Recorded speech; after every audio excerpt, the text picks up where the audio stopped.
Morning. Welcome to Sea Talk. We have with us today Greg Deacon, Polly Barnfield. Greg, welcome back, of course. Thank you. Thank you Lovely for to having see me. you again. Polly, your first time on Sea Talk. Explain to us. I know who you are, but explain to everyone else who you are and what you do. Thank you very much. It's very nice to be here. My name's Polly Barnfield. I'm the CEO of a business called Maybe. We help businesses use social media to sell. We're a partner with the High Street Task Force. And what we do that's quite different from any other social media platform is we gather the data from about 4 million businesses across the UK every day. So we can see what's working on social media. And one of the things that really bothers me, and is, if you like, our mission, is that across the UK today, only 28% of businesses are active on social media. And you could say, well, does that matter? Well, let me tell you why I think it matters a lot. 71% of UK consumers spend 3 hours a day on social media. It's their channel. It's where they communicate. It's where they do stuff. And so if you're not in that channel, you're really not in their lives. So we provide the tools and training to help retailers get much better at social. We work with local authorities up and down the country. And so in many cases, you've probably got a free ticket to use the Maybe platform. And we work with great companies like Jisp to help to help their clients use social media as well, because it's just like the phone. You've got to be able to talk to the customer through it, engage your customer through it.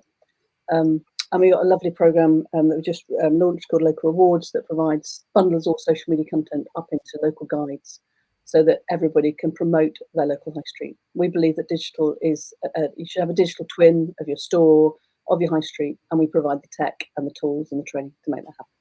Well, we'll definitely get into that. Greg, Jisp, what's going on there? What's the update very quickly before we get into Independence Day?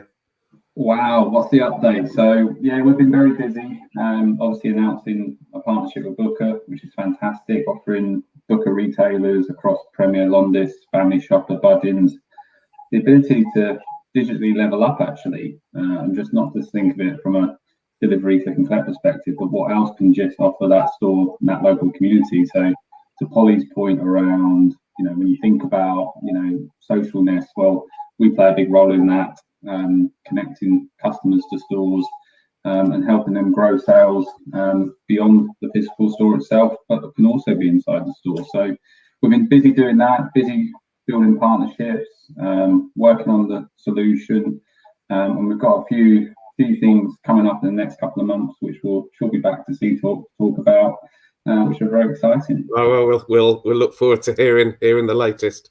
So let's get into Independence Day. Polly, what is it? Well, that's good. That's a good question, isn't it? Well, Independence Day is one of those lovely movements that exists, and we've partnered with them this year to help make more noise around it. But fundamentally, it's a campaign that exists to support independent retail across the UK. It runs all year because those businesses exist all year round. But there's a real focus on the 3rd and 4th of July because across the UK, independents account for something like 65% of the 300,000 retail outlets in the UK. They're the heart of local communities, and I think it's really easy to sort of let it wash past us. And Independence Day is about bringing that all into focus. So the ask is this weekend, go out and spend some money with independent retailers. That's what you need to do.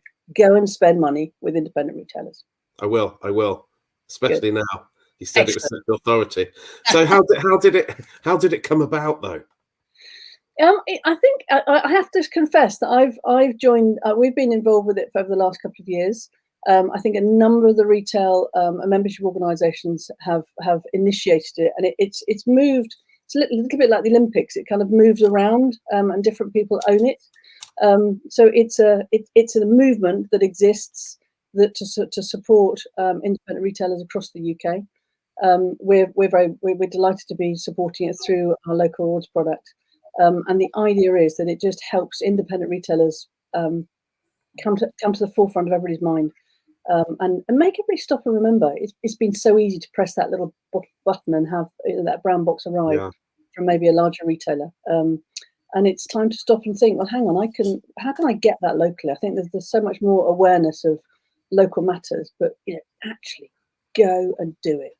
Go and spend. So, Greg, why does it matter, Greg? Why is it important to support local and independent?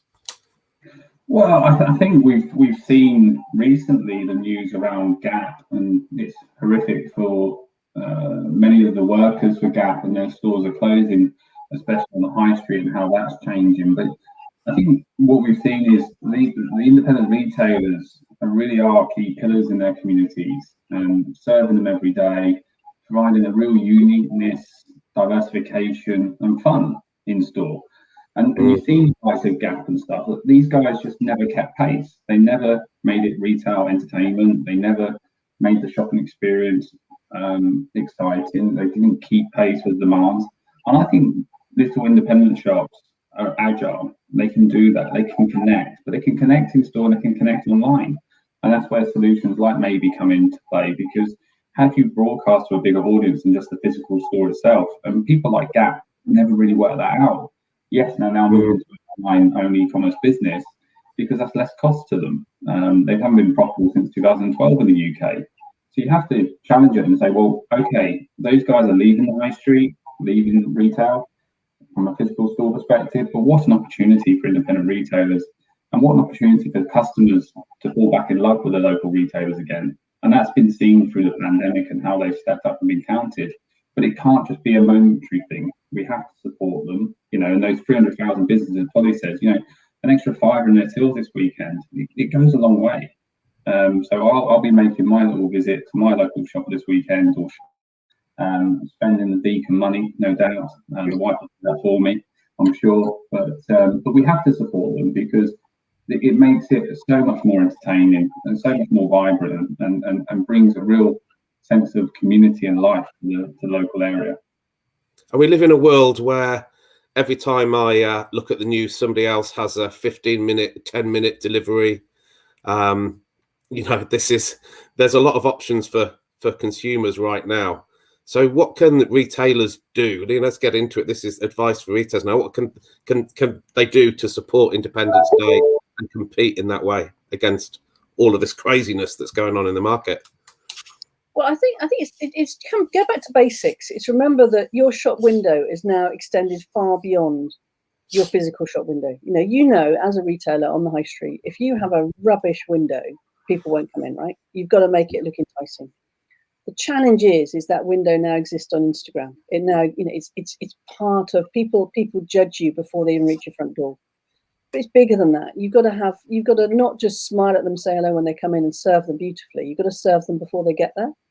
And you've got to be able to then deliver to them in different ways. So digital transformation, it's a thing, it's real. The consumers run off the pitch with the ball. They're living a digital life without really thinking about it. It's on their phone. So as an independent retailer this weekend, if you're not yet doing, take a picture of the best thing in your store.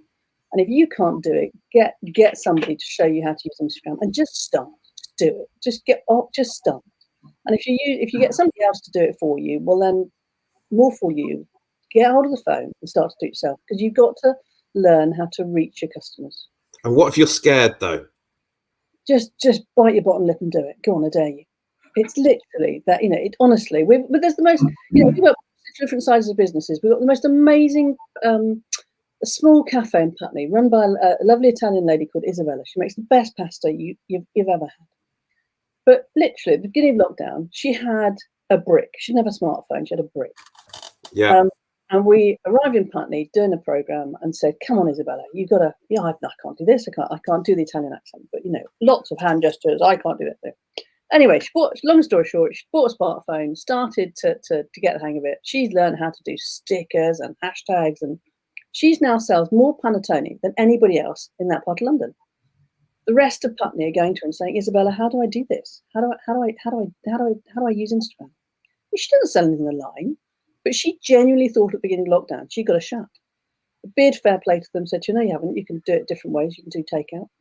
And she took to Instagram, and she now says, "If I don't post, less people come in the store." It's that simple. And I think it's so easy to talk about digital transformation and all the things around it, and it sounds terrifying.